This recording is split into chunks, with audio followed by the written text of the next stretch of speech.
He offered her salvation, wrapped in a frozen vow. A marriage of convenience, strictly business, utterly devoid of love.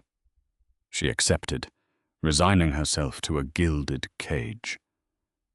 But the Duke never anticipated the fierce, consuming jealousy that would shatter his icy composure when another gentleman dared to claim the heart he had so casually ignored. The library of the Whitmore townhouse smelled of stale brandy, desperate sweat, and impending ruin. Lady Beatrice Whitmore stood near the heavily draped windows, staring out at the relentless London rain.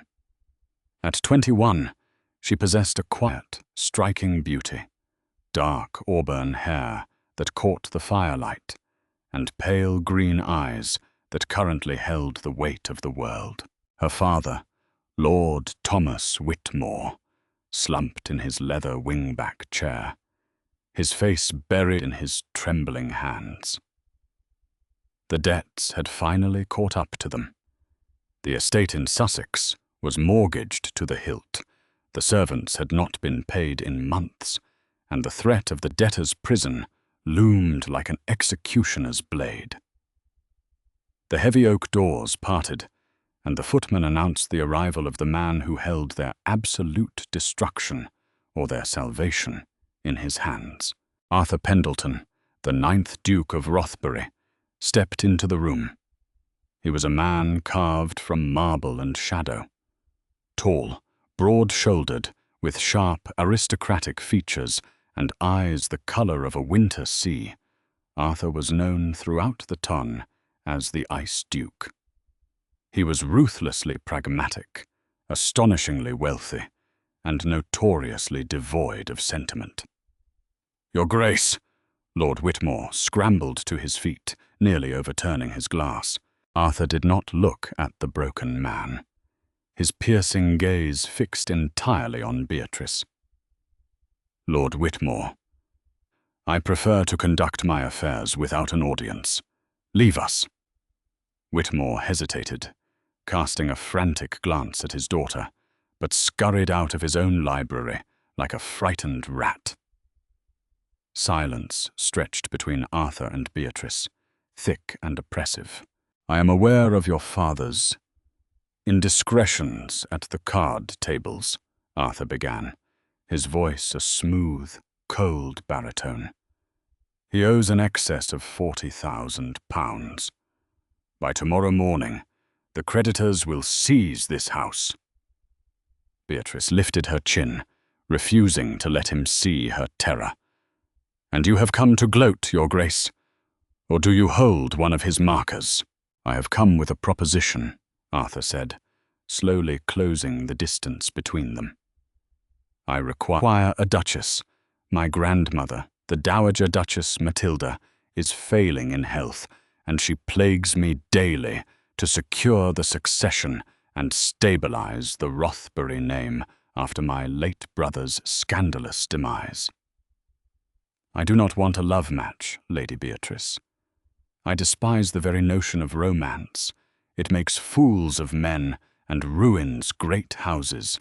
He stopped mere inches from her. "I want a woman of impeccable breeding, intelligence, and pragmatism.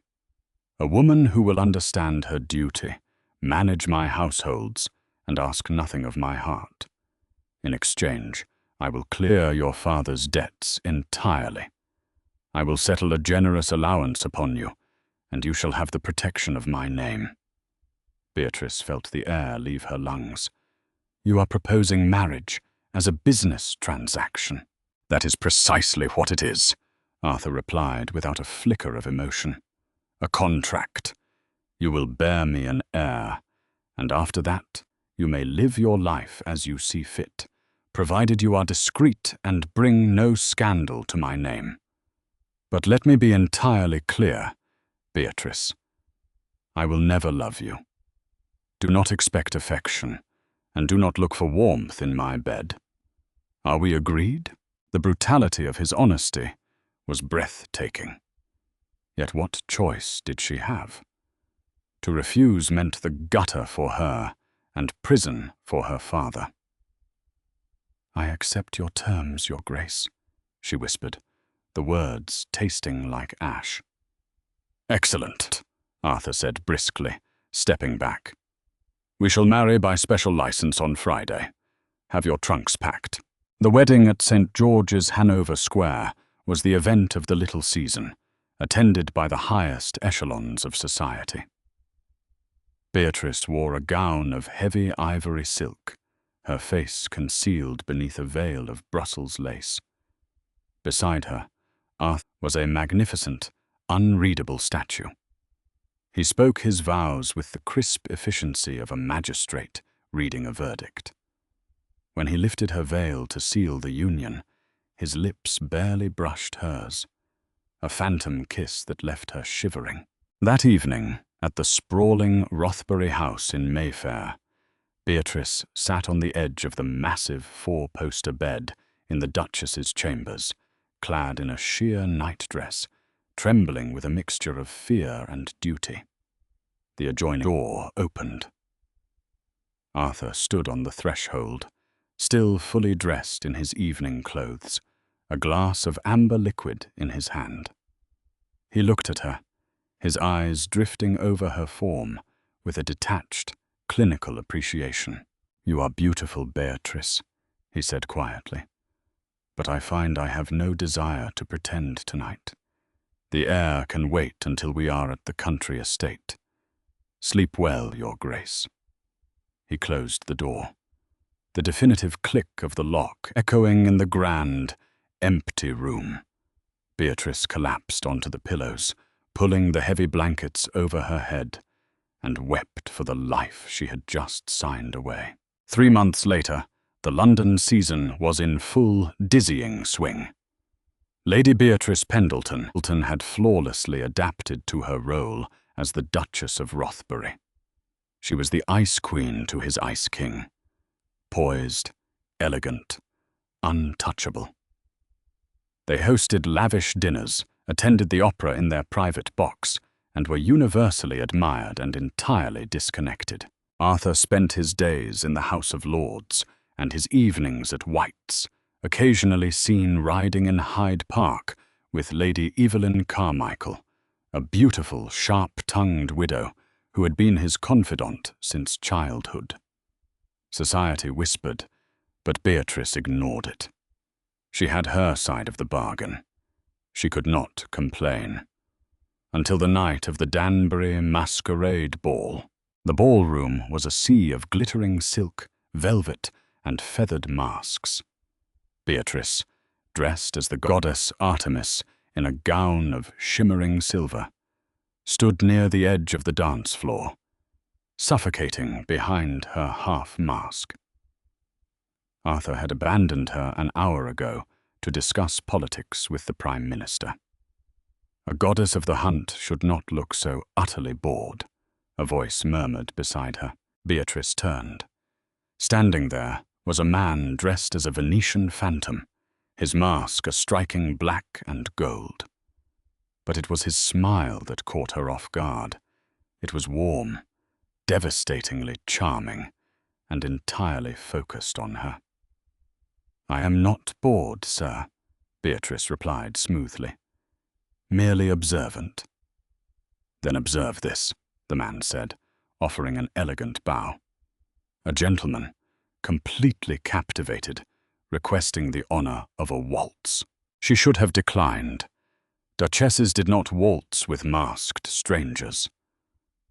But the crushing loneliness of the past 3 months rebelled within her. She placed her gloved hand in his.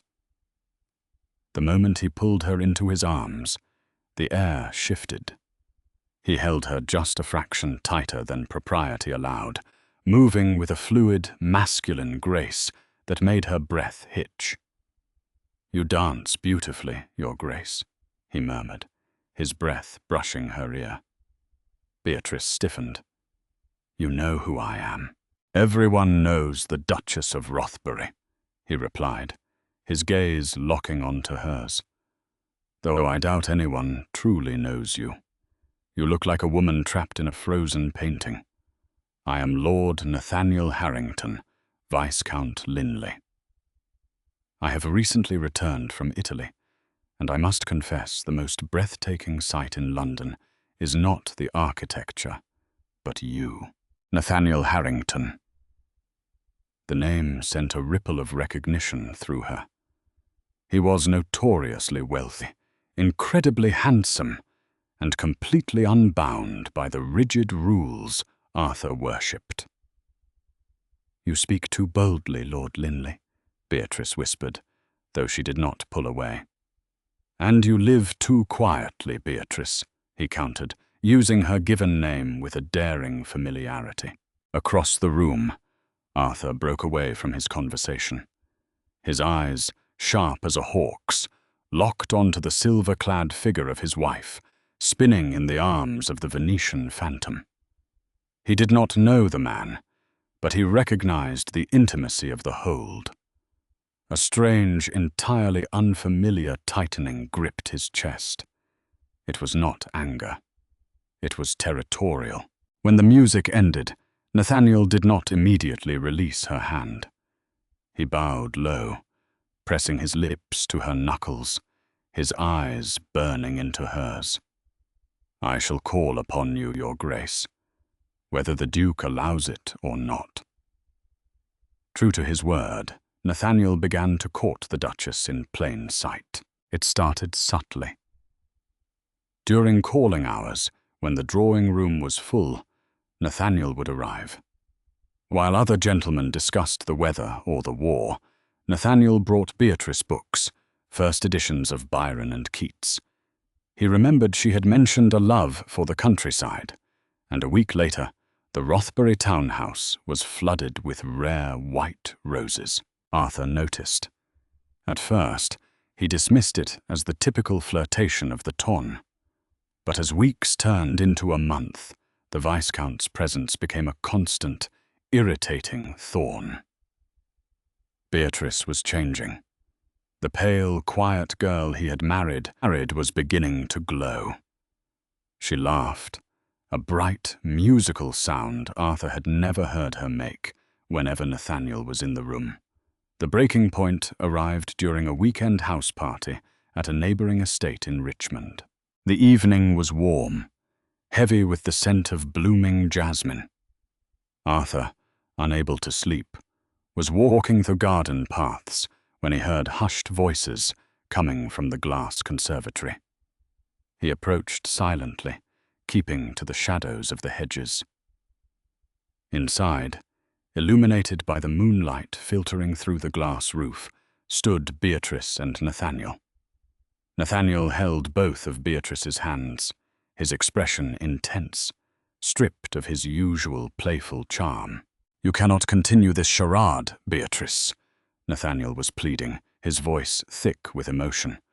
"I see how he looks at you, or rather, how he does not. He treats you like a porcelain vase on his mantel. You are suffocating in his house." "Nathaniel, please," Beatrice whispered, her voice trembling. "I made a vow. I signed a contract. He saved my father from ruin." "He bought you," Nathaniel spat, the anger evident. "And he did a poor job of it. Arthur Pendleton thinks he cleared your father's debts, but he only cleared the ones filed in London. Lord Whitmore had secret gambling markers in Paris and Vienna, markers that are coming due." Beatrice gasped, pulling her hands back. "No, my father promised me." "Your father is a fool," Nathaniel said, stepping closer, his tone softening into something dangerously tender. "But I have purchased those foreign markers, Beatrice. I hold them now, and I will burn them to ash if you simply say the word." Arthur, standing in the shadows, felt his blood turn to ice, then boil. "What are you saying?" Beatrice asked, tears welling in her eyes. "I am asking for your hand, Beatrice," Nathaniel declared, reaching out to cup her cheek. "I know the truth. The servants talk. I know your marriage is unconsummated. By the laws of the church and the crown, An unconsummated marriage can be annulled. Leave him. Annul this cold, lifeless arrangement. Marry me. I will give you the passion, the devotion, and the love you deserve." Beatrice stared at him, torn between the terrifying reality of her father's new debts and the intoxicating promise of a man who actually desired her.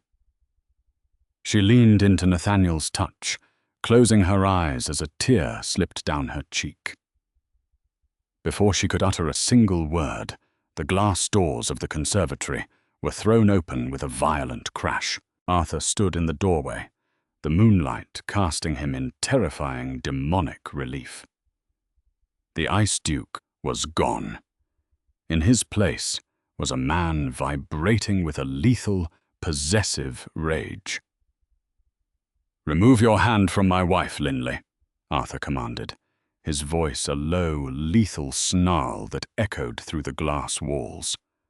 "Before I sever it from your wrist." Nathaniel dropped his hand, though a defiant, insolent smirk played upon his lips as he turned to face the towering fury of the Duke of Rothbury. Arthur stepped fully into the moonlit conservatory, the glass doors rattling in their frames behind him.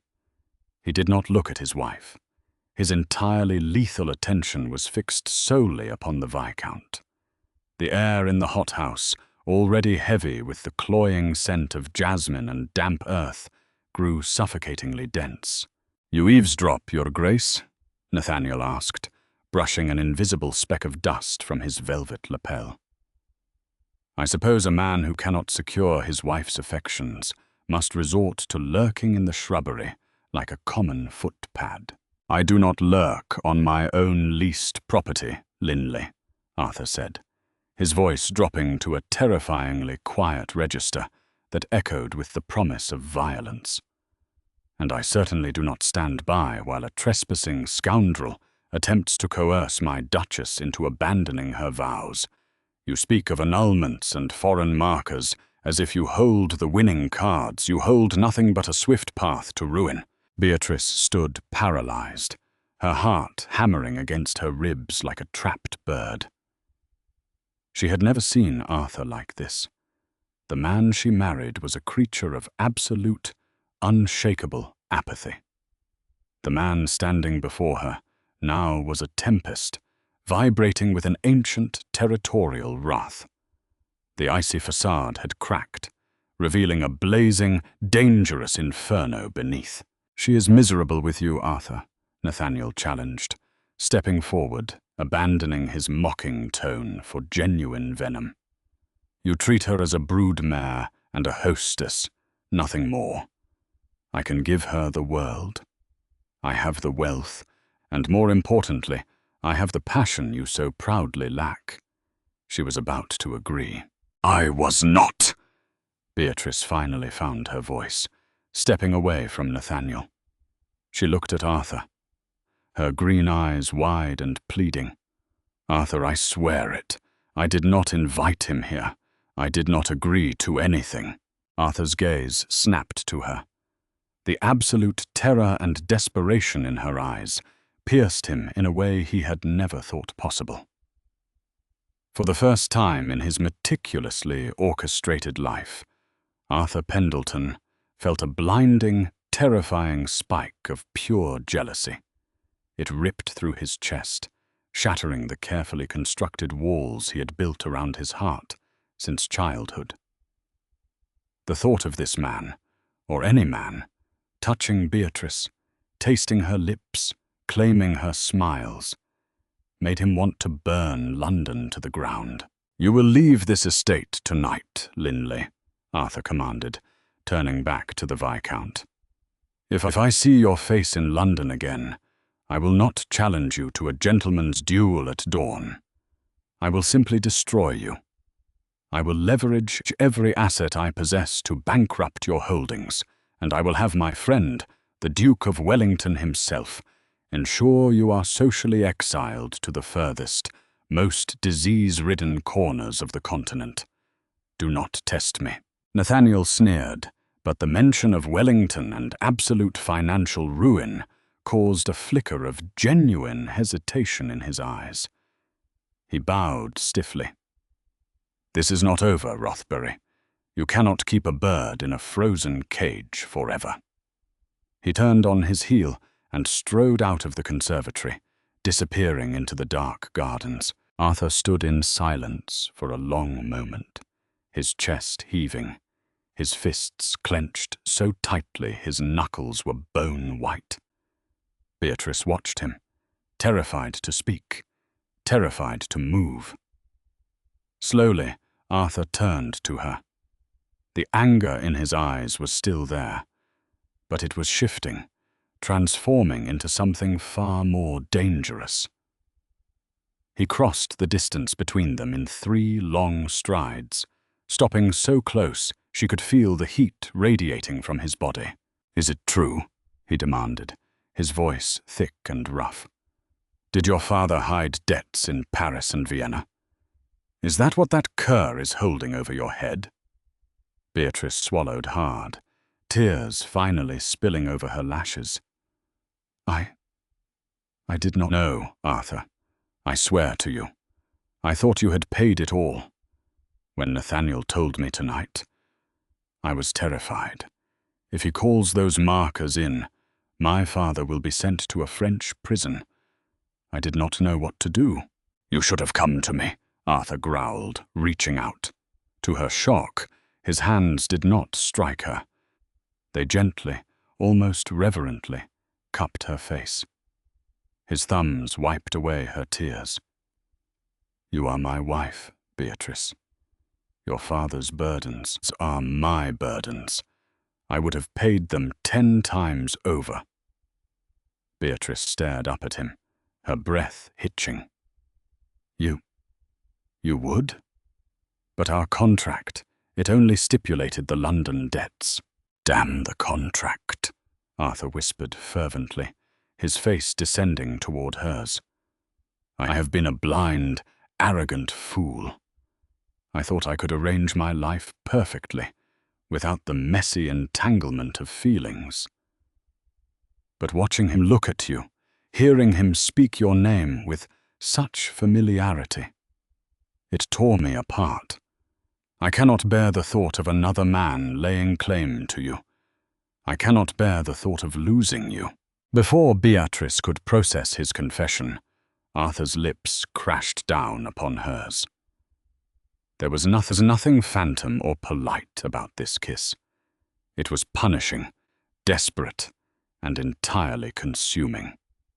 He kissed her as if he were a starving man, and she was his only sustenance. Beatrice gasped, melting against his chest as his arms wrapped around her waist, pulling her flush against his hard, muscular frame. All the suppressed longing, the hidden glances, the silent loneliness of the past 3 months ignited in a single, blazing spark. Beatrice wound her arms around his neck, kissing him back with equal fervor, tasting the salt of her own tears and the dark, intoxicating flavor of his desire. He broke the kiss, breathing heavily against her forehead. He spoke of annulments. He spoke of our unconsummated marriage. "Yes," Beatrice breathed, her heart racing. Arthur scooped her into his arms, holding her tightly against his chest. "I intend to permanently rectify that oversight tonight, Beatrice. I will leave no legal, spiritual, or physical loophole for that man to exploit. You are mine. Now and until the end of my days." He carried her out of the conservatory, through the shadowed gardens, and into the grand house, ignoring the startled gasps of the few servants still awake. He did not stop until he reached their adjoining chambers, kicking the door shut behind them and locking it with a resounding click. That night, the Duke of Rothbury proved that the rumors of his icy nature were entirely unfounded. He worshipped her with a fiery, passionate devotion, tearing away the barriers between them until they were completely, utterly bound to one another.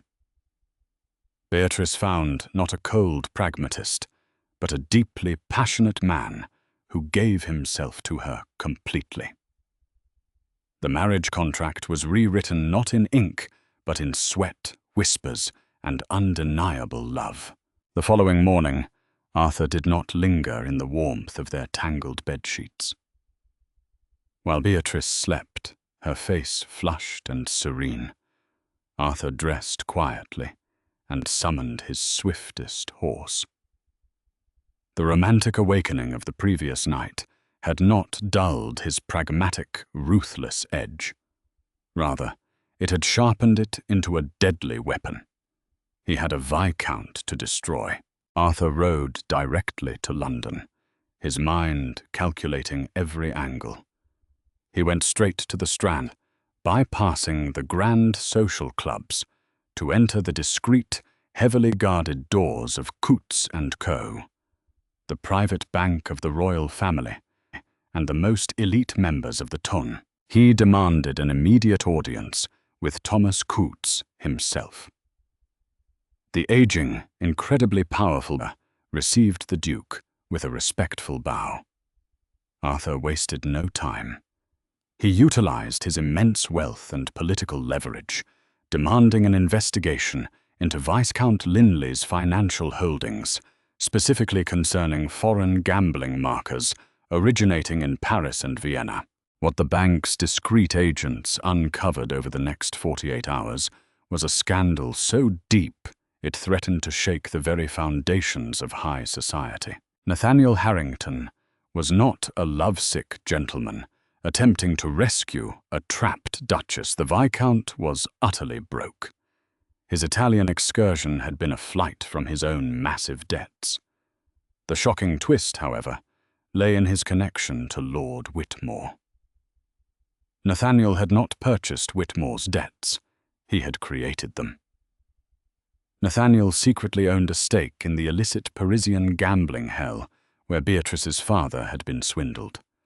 The entire corp was a meticulously crafted extortion plot. Nathaniel intended to lure Beatrice away, annul the marriage, and blackmail the Duke of Rothbury to avoid the scandal of a highly publicized divorce, using the forged foreign markers as collateral.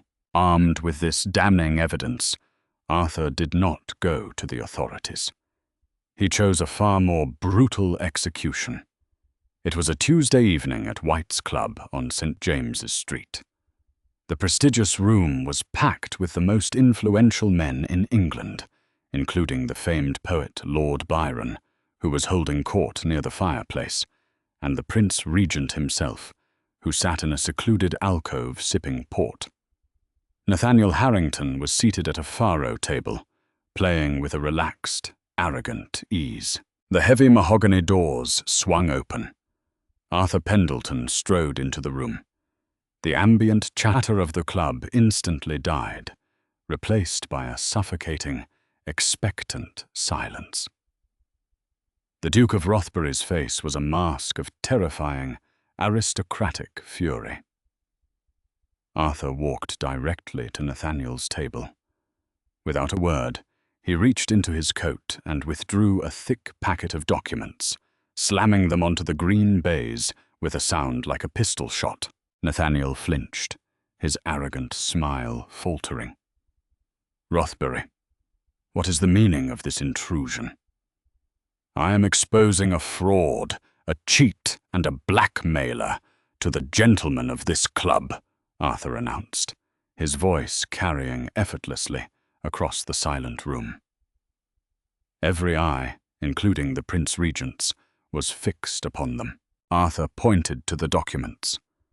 "These are the financial records of a Parisian gambling den, co-owned by Viscount Linley. They detail a systematic operation to ply English peers with opium and forged promissory notes. They also detail his attempt to extort the Rothbury estate by threatening my wife's family with fraudulent debts." A collective gasp echoed through the room. Lord Byron leaned forward, eyes gleaming at the unfolding drama. To be accused of cheating at cards was a death sentence in polite society. To be accused of extortion was criminal. "These are lies," Nathaniel sputtered, standing up, his face pale with sudden, genuine terror. "This is a fabrication by a jealous husband."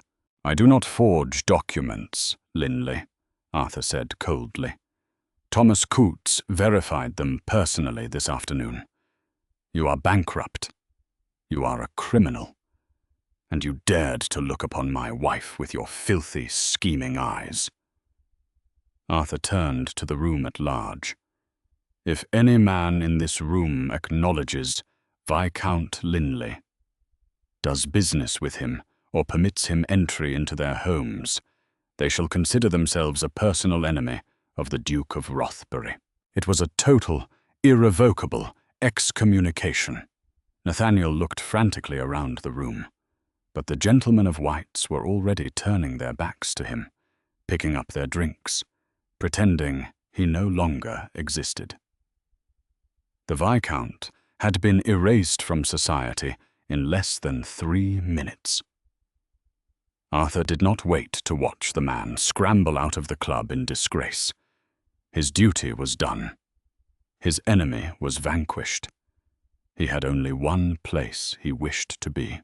He rode back to the country estate through the dead of night, pushing his horse to the limit. Dawn was just breaking, painting the horizon in strokes of gold and violet, when he burst through the front doors of the manor. He took the stairs 2 at a time, throwing open the door to their chambers. Beatrice was sitting by the window in her dressing gown, a cup of tea trembling in her hands. She stood up instantly when he entered, her eyes searching his face for any sign of disaster. Arthur crossed the room, dropping to his knees before her, wrapping his arms around her waist, and burying his face against her stomach. It was an act of complete, vulnerable surrender. "Arthur," she gasped, stroking his dark hair. "What has happened?" "I is gone," Arthur murmured, looking up at her, his eyes shining with an emotion he no longer tried to hide. "The debts are destroyed. The man was a fraud, attempting to ruin your father to extort me. He is banished from society. You are entirely safe, Beatrice. Your father is safe." Tears of immense relief spilled from Beatrice's eyes. She sank to her knees, leveling herself with him, taking his face in her hands. "You did all of that for me?" "I would burn the world to ash for you," Arthur vowed, his voice thick with raw devotion. "I was a fool to ever propose a loveless marriage, Beatrice. From the moment I saw you standing in your father's ruined library, brave and defiant, you captured a heart I did not believe I possessed. I love you. I love you with a madness that defies all reason. You are not a transaction. You are my soul." Beatrice let out a sob, pressing her forehead against his. "And you are mine, Arthur. You are not the Ice Duke. You are the fire that saved my life. I love you. Completely." They held each other in the golden light of the dawn, 2 souls who had begun in a transaction of frost, only to discover a love that would burn fiercely, brightly, and unconditionally for the rest of their days. If you were captivated by this thrilling tale of betrayal, high society drama, and a cold marriage turning into a passionate, fiery romance, please hit that like button. Share this story with your fellow historical romance lovers to keep the drama alive. And don't forget to subscribe to the channel for more sweeping, scandalous love stories delivered right to you.